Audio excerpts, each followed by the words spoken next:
नमस्कार दोस्तों, welcomes to easy maths with Yogi sir. हम लोग 12th मैथमेटिक्स के चैप्टर नंबर 5 के बारे में चर्चा कर रहे थे और जिसके अंतर्गत लास्ट वीडियो में मैंने एक्सरसाइज 5.2 के कुछ क्वेश्चन आपको सॉल्व कराए।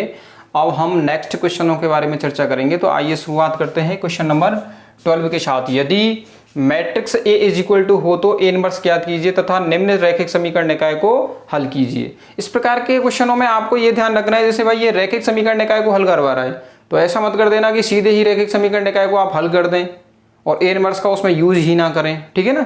यदि ऐसा करेंगे तो आपको पूरे अंक नहीं मिलेंगे। तो सबसे पहले हमें क्या ए इनवर्स निकालना है, फिर उस ए इनवर्स का इस रैखिक समीकरण निकाय में यूज करना है, क्योंकि भाई जो कुछ दिया हुआ है क्वेश्चन में उसका तो यूज करना ही पड़ेगा, तभी पूरे अंक मिलेंगे। तो आइए शुरुआत करते हैं। ए इनवर्स फाइंड आउट करना है हमें। दिया है a is equal to 1 minus 2 0 2 1 3 0 minus 2 और 1। हमें ए इनवर्स फाइंड आउट करना है तो इसके लिए सबसे पहले हमें ये देखना होगा कि मैट्रिक्स ए इनवर्सिबल है या नहीं। Matrix A invertible it means determinants of A does not equal to 0 है या नहीं। तो implies that determinant of A is equal to 1 minus 2 0 2 1 3 0 minus 2 1 implies that इसको सॉल्व करें तो 1 के लिए 1 माइनस माइनस प्लस हो जाएंगे कितने 6, तो 1 प्लस 6 माइनस माइनस प्लस 2 और यहां से 2 माइनस 0 2 माइनस 0 प्लस 0 हो जाएगा। implies that 7 plus 4 is equal to 11 does not equal to 0। It means matrix A invertible है, अर्थात मैट्रिक्स ए का इनवर्स ए इनवर्स विद्यमान है। implies that ए इनवर्स विद्यमान है। अब हमें इनवर्स का मान फाइंड आउट करना है तो सबसे पहले हम क्या करेंगे, एडजॉइंट ए ज्ञात करेंगे। भाई इनवर्स ज्ञात करने के लिए एडजॉइंट ए ज्ञात करना पड़ेगा।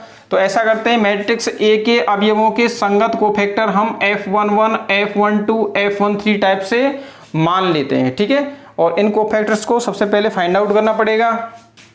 अब F11 is equal to F11 के लिए फर्स्ट रो और फर्स्ट कॉलम ड्रॉप करेंगे, 1 माइनस माइनस प्लस हो जाएंगे तो ये आएगा 1 माइनस के 6, लेकिन प्लस के होंगे तो 1 प्लस 6 7 हो गया। और F12 is equal to first row second column drop 2 minus 0 2, but यहां से माइनस का 2 आएगा। F13 is equal to first row third column drop, यहां से माइनस के 4 माइनस 4 माइनस 0 माइनस के 4 कितना माइनस के 4। F21 सेकंड रो और फर्स्ट कॉलम को ड्रॉप करने पर प्राप्त होगा। Second row first column drop कर दिया, यहां से देखो माइनस के 2 और माइनस 0 तो माइनस के 2, बट यहां से प्लस के हो जाएंगे, ठीक है। F22 सेकंड रो और सेकंड कॉलम को ड्रॉप करने पर 1 माइनस 0 1 और F23 is equal to second row third column drop करने पर माइनस के 2 माइनस 0 तो माइनस माइनस प्लस हो जाएगा, लेकिन प्लस के 2। F31 is equal to third row first column drop कर देंगे, माइनस 6 माइनस 0 माइनस के 6 और F32 third row second column drop करने पर 3 माइनस 0 3, बट यहां से माइनस का 3 और F33 is equal to third row third column को ड्रॉप करेंगे, 1 माइनस माइनस प्लस 1 प्लस 4 5 कितना आएगा 5 आएगा। इस प्रकार से हम कोफैक्टर्स फाइंड आउट कर सकते हैं। अब इधर देखो भाई, कोफैक्टर्स की मैट्रिक्स मैंने F मान ली। क्या मान ली? F। तो F is equal to F11 7 minus 2 minus 4 7 minus 2 minus 4 और 2 1 2 2 1 2 और यहां से -6 -3 5 -6 -3 और 5, ठीक है ना। इस प्रकार से हमें कोफैक्टर्स की मैट्रिक्स मिल जाएगी। अब हमें इसका एडजेंट ज्ञात करना है, और एडजेंट ऑफ ए क्या होता है, कोफैक्टर मैट्रिक्स का ट्रांसपोज। तो इसका ट्रांसपोज लेना पड़ेगा। Adjoint of A is equal to transpose of cofactor matrix. तो पंक्तियों को इसमें चेंज कर देंगे, स्तंभों में, और स्तंभों को पंक्तियों में। तो पंक्तियों को स्तंभों में चेंज कर रहे हैं। फर्स्ट रो को फर्स्ट कॉलम बना दो, 7 -2 -4, 2 सेकंड रो को सेकंड कॉलम 2 1 2, और थर्ड रो को थर्ड कॉलम -6 -3 और 5। इस प्रकार से हमें एडजेंट ऑफ ए प्राप्त हो जाएगा। अब हमें ए इनवर्स याद करना है। क्या याद करना है, ए इनवर्स। और ए इनवर्स बराबर क्या होता है, adjoint of A upon determinants of A. तो एडजेंट ऑफ ए की वैल्यू रख दो। एडजेंट ऑफ ए है 7 2 -6 -2 1 -3 -4 2 और 5, और डिटरमिनेंट ए कितना है 11, तो 1/11। इस प्रकार से हम ए इनवर्स की वैल्यू फाइंड आउट कर सकते हैं। अब देखो दिए गए समीकरण निकाय से, दिए गए समीकरण निकाय को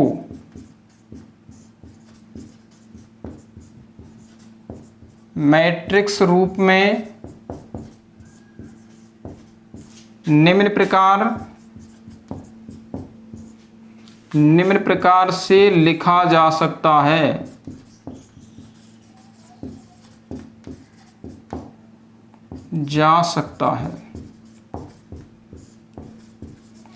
इधर देखो, इसको, इस समीकरण निकाय को हम किसके रूप में लिख रहे हैं, मैट्रिक्स के फॉर्म में लिख रहे हैं। तो यहां से इसमें z का गुणांक कुछ नहीं है तो उसको 0 मान सकते हैं, 0z। इसमें देखो भाई x y z तीनों के गुणांक हैं, इसमें x का गुणांक नहीं है तो उसको 0.x मान सकते हैं, प्लस इस टाइप से। तो यहां से 1 -2 0, 1 -2 0 सबसे पहले गुणांक मैट्रिक्स आती है, और 2 1 3 2 1 3, और यहां से 0 -2 1 0 -2 1 इंटू वेरिएबल्स की matrix x y z is equal to constants की मैट्रिक्स आएगी। कॉन्स्टेंट्स क्या दिख रहे हैं हमें, 10 8 7 10 8 7। यहां तक कोई प्रॉब्लम नहीं है, ठीक है ना। इसको मैंने मान लिया ए क्यों मान सकता हूं, क्योंकि इस मैट्रिक्स को देखो और इस मैट्रिक्स को देखो, दोनों मैट्रिक्स सेम हैं, तो इसलिए हम इसे क्या मान सकते हैं, ए मान सकते हैं। तो ए, और इसको मैंने मान लिया चरों की मैट्रिक्स x मान लिया, तो ए एक्स इज इक्वल टू इसको मान लिया b, ठीक है। तो इंप्लाइज दैट यहां से x का मान फाइंड आउट करेंगे तो x is equal to A inverse b प्राप्त होगा। अब हम ए इनवर्स का मान यहां से रख देंगे और x की वैल्यू प्राप्त कर लेंगे। तो यहां तक पहले आप लिखेंगे, क्योंकि स्पेस नहीं है, इधर से मिटाएंगे। जल्दी करो थोड़ा। हाँ भाई, अब देखिए x का मान मैंने, x क्या होता है, चर होते हैं, तो x का मान चरों के रूप में लिख लिया, x y z। x क्या थी, चरों की मैट्रिक्स थी। फिर ए इनवर्स का मान यहां से लिख लिया 1/11, और दिस मैट्रिक्स ये, और b क्या था, कॉन्स्टेंट्स की मैट्रिक्स थी, ये b है, और b का मान ये लिख लिया, ठीक है ना। इंप्लाइज दैट यहां से x y z is equal to हमें प्राप्त होगा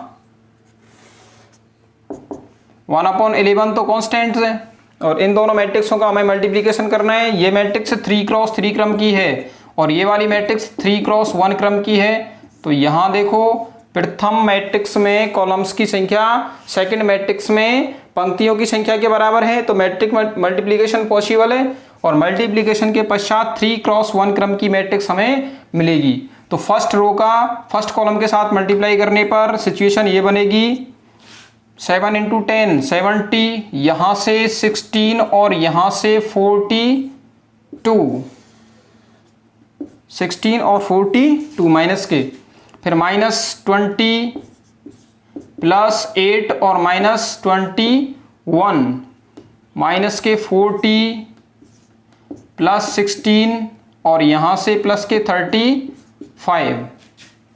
implies that 1/11 70 प्लस 16 कितने हो गए 86 और 86 में से माइनस करेंगे 42 तो ये हो जाएंगे 44 और यहाँ देखो माइनस के 41 और प्लस के 8 तो माइनस के 33 और यहाँ से माइनस 40 है प्लस के 35 तो माइनस के 5 और माइनस के 5 प्लस के 16 कितने हो गए प्लस के 11। अब ऐसा करते हैं 11 से इनको डिवाइड कर देते हैं तो कितना आएगा 4 - 3 1 और इधर क्या चल रहा है x/z। अब आपको दिख रहा है दोनों पक्षों में समान क्रम की मैट्रिक्स है और जब दोनों पक्षों में समान क्रम की मैट्रिक्स बराबर हो तो उनके संगत अवयवों की तुलना कर सकते हैं। तो संगत अवयवों की तुलना करने पर संगत अवयवों की तुलना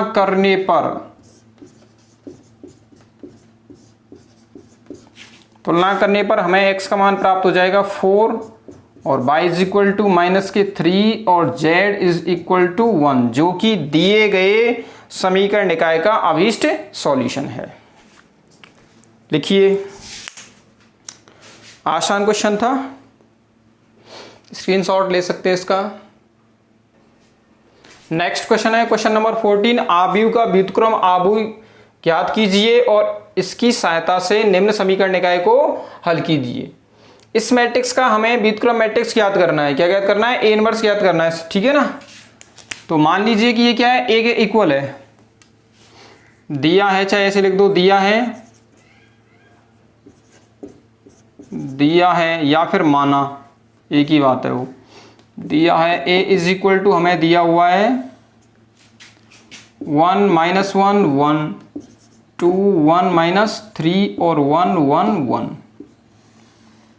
सबसे पहले तो हमें ए इनवर्स फाइंड आउट करना है और उस ए इनवर्स का यूज किसमें करना है, इसमें ज्ञात करना है और फिर हमें समीकरण निकाय का हल फाइंड आउट करना है। मैंने पहले भी क्वेश्चन में भी बताया था आपको डायरेक्ट इसका हल ज्ञात नहीं करना है क्योंकि वो ऑलरेडी कह रहा है with the help of this matrix, इसकी सहायता से, यानी कि उसकी हेल्प लेनी पड़ेगी, उसका यूज करना पड़ेगा तभी पूरे अंक मिलेंगे। तो ए इज इक्वल टू इतना दिया हुआ है, इसके लिए हमें ए इनवर्स का मान फाइंड आउट करना है।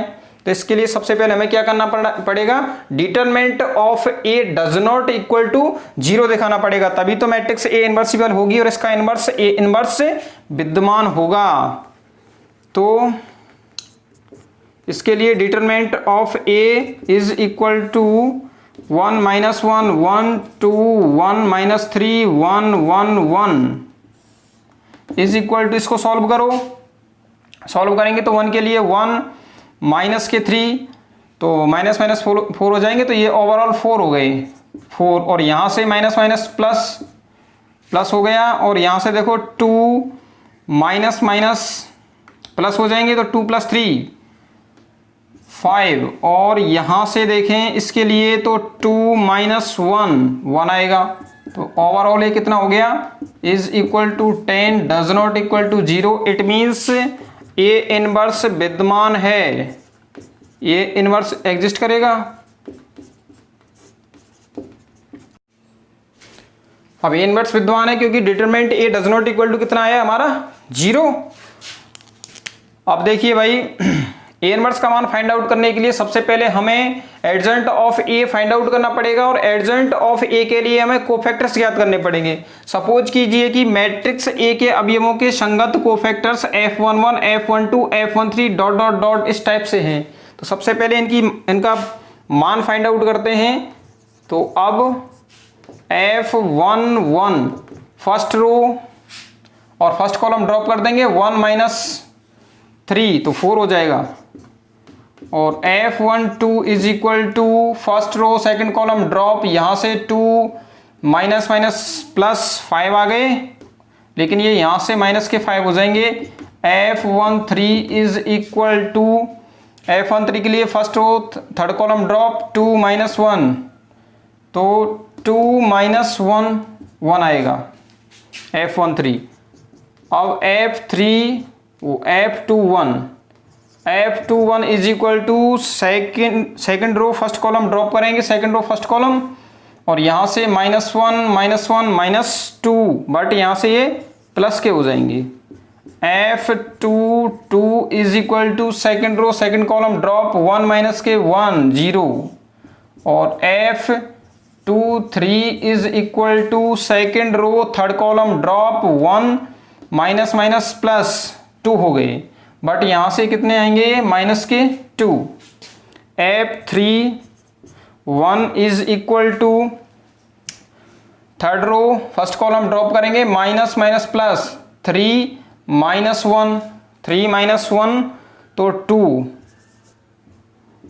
F32 is equal to F32 third row second column drop, यहां से वो थर्ड रो और सेकंड कॉलम ड्रॉप कर दिया, माइनस के 3 माइनस के 2 तो माइनस के 5, बट यहां से ये प्लस के हो जाएंगे। और F33 is equal to third row third column drop 1 minus minus plus 2 तो 3 हो गए 3। इस प्रकार से हम कोफैक्टर्स की वैल्यू फाइंड आउट कर सकते हैं। अब देखिए कोफैक्टर्स की मैट्रिक्स जिसको मैंने F मान लिया है, तो F इज इक्वल टू यहां से 4 माइनस 5 1, 4 माइनस 5 1, 2 0 माइनस 2 2 0 माइनस 2 2 5 3 2 5 3। ये कोफैक्टर्स की मैट्रिक्स प्राप्त हो गई। अब हमें एडजॉइंट ऑफ ए ज्ञात करना है। एडजॉइंट ऑफ ए क्या होता है? कोफैक्टर मैट्रिक्स का ट्रांसपोज। तो adjoint of A is equal to cofactor matrix का ट्रांसपोज इंप्लाइज दैट रो और कॉलम को परस्पर चेंज कर देंगे। First row first column 4 minus 5 1 2 0 minus 2 और 2 5 5 3। ठीक है, इस प्रकार से ये एडजॉइंट ऑफ ए प्राप्त हो जाएगी। अब हमें ए इनवर्स का मान फाइंड आउट करना है। A inverse is equal to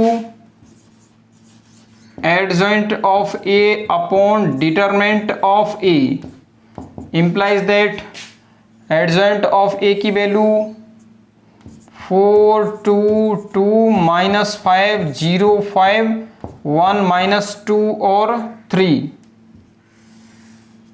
और डिटरमिनेंट ए कितना है 10, तो डिटरमिनेंट ए यहां पे रख देंगे। अब हमें क्या करना है भाई, दिए गए रेख, हाँ भाई अब क्या किया है मैंने, इधर से इसको मिटा दिया है और दिए गए रैखिक समीकरण निकाय को इस प्रकार से लिख लिया है। हमें दिख रहा है कि ये समीकरण निकाय स्टैंडर्ड फॉर्म में नहीं है, तो सबसे पहले इसको स्टैंडर्ड फॉर्म में कन्वर्ट करेंगे। तो उसके लिए इन दोनों मैट्रिक्सों का मल्टीप्लीकेशन हमें करना पड़ेगा। तो मैट्रिक्स मल्टीप्लीकेशन करने पर x प्लस 0 प्लस z, और सेकेंड रो से 2x प्लस y प्लस 0, और थर्ड रो से x plus y plus z। ठीक है ना, इस प्रकार से हम मैट्रिक्स मल्टीप्लिकेशन कर सकते हैं। इंप्लाइज दैट यहाँ पे 2 का भाग लगाना पड़ेगा, तो 2 से डिवाइड करेंगे तो ये आएगा y 3z और 0, और यहाँ पर 2 से मल्टीप्लाई करेंगे तो 2 से मल्टीप्लाई कर दो 4 0 2। तो इस प्रकार से हमें ये प्राप्त होगा। अब इधर देखिए, implies that x plus z 2x plus y और x plus y plus z is equal to ये 3 क्रॉस 1 क्रम की मैट्रिक्स है, इज इक्वल टू दोनों मैट्रिक्सों को ऐड करेंगे तो कितना मिलेगा हमें, y प्लस 4, संगत अवयवों को जोड़ देते हैं 3z और 0 प्लस 2 हो जाएगा। अब इनको कंपेयर करें तो संगत अवयवों की तुलना करने पर, संगत अवयवों की तुलना करने पर भाई तुलना क्यों कर सकते हैं, क्योंकि ये 3x1 क्रम की मैट्रिक्स और ये भी 3x1 क्रम की मैट्रिक्स है, तो समान क्रम की मैट्रिक्स है। और समान क्रम की मैट्रिक्स यदि बराबर हो तो उनके संगत अवयव भी क्या होते हैं, बराबर होते हैं। इंप्लाइज दैट यहाँ से x plus z is equal to मिलेगा हमें y प्लस 4। इंप्लाइज दैट हम कह सकते हैं x माइनस के y plus z is equal to 4, जो कि लीनियर इक्वेशन का स्टैंडर्ड रूप है। इसी प्रकार तथा 2x plus y is equal to 3 z implies that मैं कह सकता हूं 2x प्लस y माइनस के 3z इज इक्वल टू 0। तथा तीसरा x plus y plus z is equal to 2, ये ऑलरेडी लीनियर फॉर्म में है। अब इस समीकरण निकाय को, अब हमें समीकरण निकाय ये मिल गया, ये जो समीकरण निकाय है इसको हम किस में लिखेंगे, मैट्रिक्स फॉर्म में लिखेंगे। अब समीकरण निकाय एक को मैट्रिक्स रूप में लिखने पर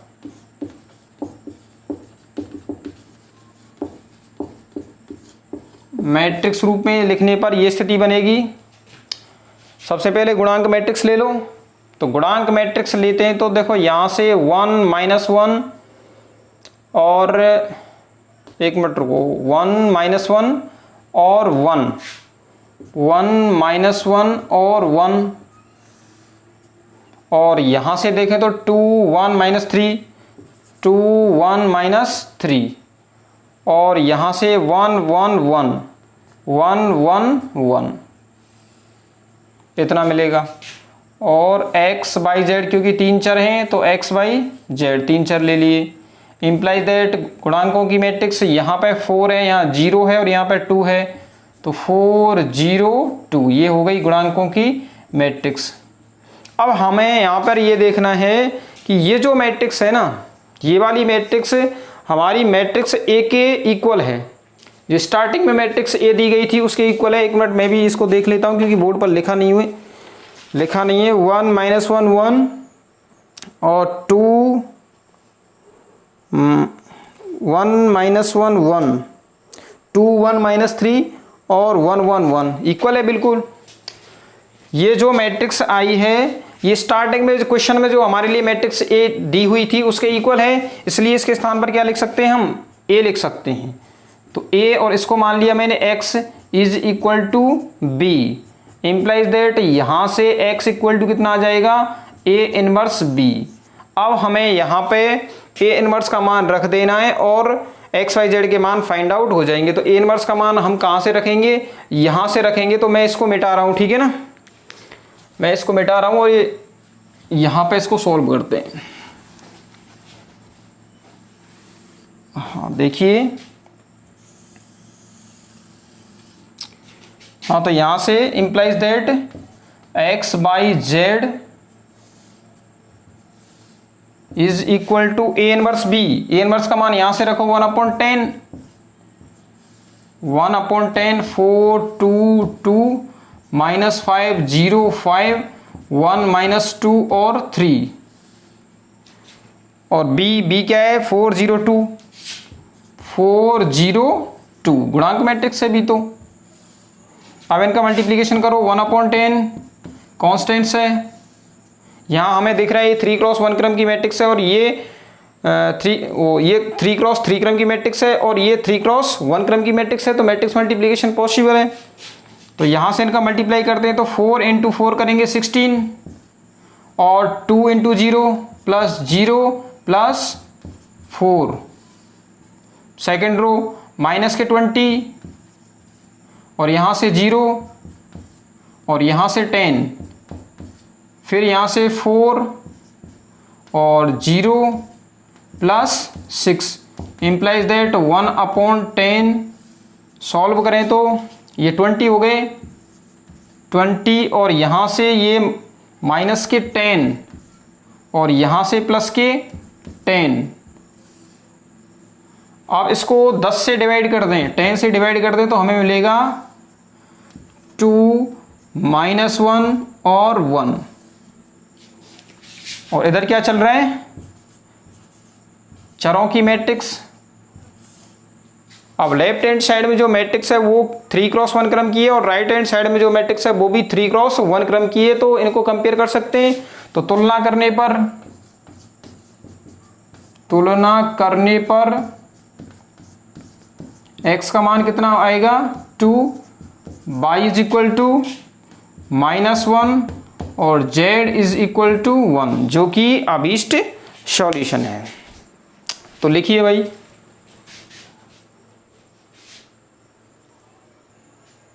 नेक्स्ट क्वेश्चन है क्वेश्चन नंबर 15। यदि समबाहु त्रिभुज की भुजा A तथा शीर्ष x1 y1 x2 y2 और x3 y3 हो तो प्रूव दैट, हमें ये प्रूव करना है, ठीक है ना। तो सपोज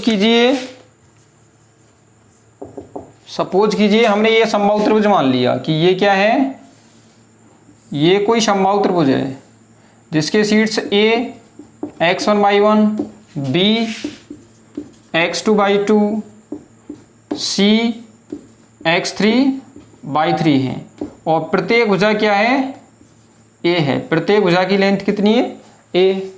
हम जानते हैं समबाहु त्रिभुज का क्षेत्रफल, समबाहु त्रिभुज का क्षेत्रफल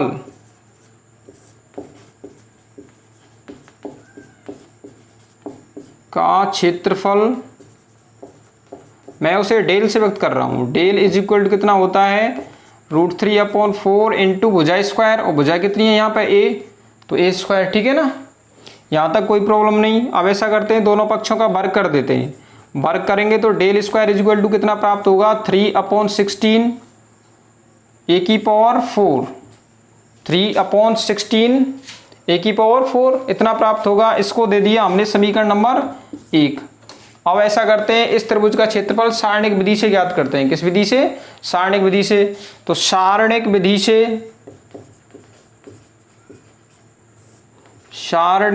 से त्रिभुज ABC का क्षेत्रफल, मैं उसको डेल, क्षेत्रफल को डेल से व्यक्त कर रहे हैं। डेल इज इक्वल टू कितना होता है 1/2 x1 y1 1 x2 y2 1 x3 y3 1। अब ऐसा करते हैं, इसके दोनों पक्ष, ऐसा करते हैं ऊपर नीचे 2 का मल्टीप्लाई कर देते हैं। भाई इसमें ऊपर नीचे 2 का मल्टीप्लाई करेंगे तो इसके मान पर कोई प्रभाव नहीं पड़ेगा। मतलब ऐसा किया है हमने, 2 का ऊपर मल्टीप्लाई कर दिया और 2 का नीचे, और जिस 2 का हमने ऊपर मल्टीप्लाई किया है उसको अंदर मल्टीप्लाई कर दिया है। और सारणी के अंदर जब किसी कांस्टेंट का मल्टीप्लाई करते हैं तो वो किसी पंक्ति अथवा किसी एक स्तंभ में मल्टीप्लाई होता है। सपोज कीजिए हम C3 में 2 का मल्टीप्लाई कर रहे हैं, C3 में 2 का मल्टीप्लाई कर रहे हैं, तो इस स्थिति ऐसी बनेगी, 2 का मल्टीप्लाई जो ऊपर किया है उसका तो C3 में कर देंगे और नीचे वाला 2 का मल्टीप्लाई 2 × 2 4 हो गया, ठीक है। तो ये आएगा आपका x1 y1 2 x2 y2 2 और x3 y3 2, ये इतना प्राप्त होगा हमें, ठीक है ना। डेल इज इक्वल टू इतना प्राप्त हो गया। अब हमें ऐसा करना है, इसके दोनों पक्षों का वर्ग कर देना है। इस समीकरण के दोनों पक्षों का वर्ग करने पर, पक्षों का वर्ग करने पर जब वर्ग करेंगे तो यहां से कितना मिलेगा हमें, del square is equal to 1/16 और यहां x1 y1 2 x2 y2 2 x3 y3 2 और इसका क्या कर देना, हमें वर्ग कर देना है। क्या कर देना है, वर्ग। भाई दोनों पक्षों का क्या किया था हमने, वर्ग किया था। अब ऐसा करते हैं, समीकरण नंबर 1 से डेल स्क्वायर की वैल्यू, समीकरण नंबर 1 से डेल स्क्वायर की वैल्यू यहां पे पुट अप कर देते हैं। समीकरण 1 से डेल स्क्वायर का मान रखने पर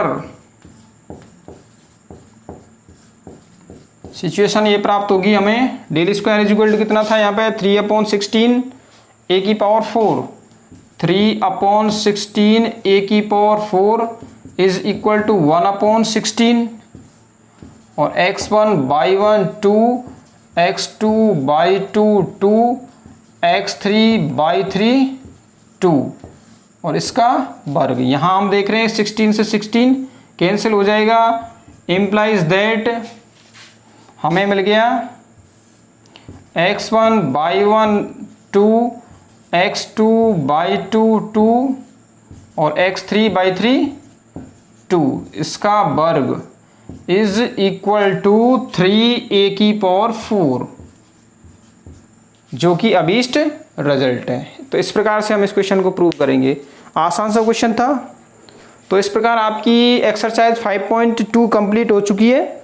इसके बाद में मैं विविध प्रश्नमाला आपके लिए कराऊंगा। इसके बाद में विविध प्रश्नमाला आपके लिए कराएंगे। तो ऐसा करना है, आपको चैनल को सब्सक्राइब कर देना और जितने भी अपने आसपास के बच्चे हैं या अपने घर परिवार में पढ़ने वाले बच्चे हैं, 12th वाले या 11th वाले या फिर BSc वाले, तो उनको भी इस चैनल के बारे में बताना है। मैं आपके लिए बहुत मेहनत कर रहा हूँ, तो आपको भी मेरे साथ में मेहनत करनी है। ठीक है, ओके।